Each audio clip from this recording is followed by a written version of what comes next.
जलसा ब्याए ब्याए सरगिर यकजा दीपा ग्वादर जलसा मारंगी ग्वार पीदा के आशूब तवार पीदा के मारंगी ग्वार पीदा के आशूब तवार पीदा के सम्मी ग्वार पीदा के बेबू ग्वार पीदा के ब्याए सरगिर यकजा दीपा ग्वादर जलसा।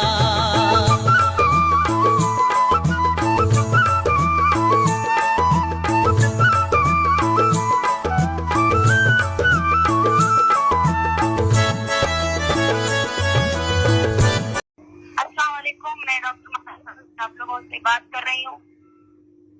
इस वक्त ग्वादर में पूरे ग्वादर को सील किया गया है, जो एक चेकपोस्ट है तलाश, वहाँ पे औरतों पर, बच्चों पर और जो पुरअमन मुजाहिरीन जो इस राजी मुल्क में आना चाहते थे उन पर आपकी शेलिंग हुई है।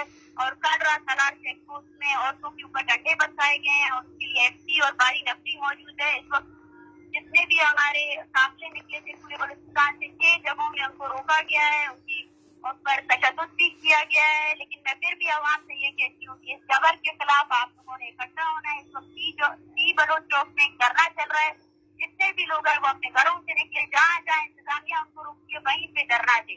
और कल मेरी ड्राइव में 3 बजे के टाइम चर्चा होगा और अगर इंतजामिया ने इस वक्त तक तमाम रास्तों को नहीं खोला और पुरअमन मुजाहिरीन को रास्ता नहीं दिया और जो लोग जितने लोग गिरफ्तार हुए हैं उन सबको रिहा नहीं किया, तो ये जलसा धरने में कन्वर्ट होगा और उसकी जिम्मेदारी सिर्फ और सिर्फ हुकूमत और बलूचिस्तान के ऊपर जाएगी। शुक्रिया।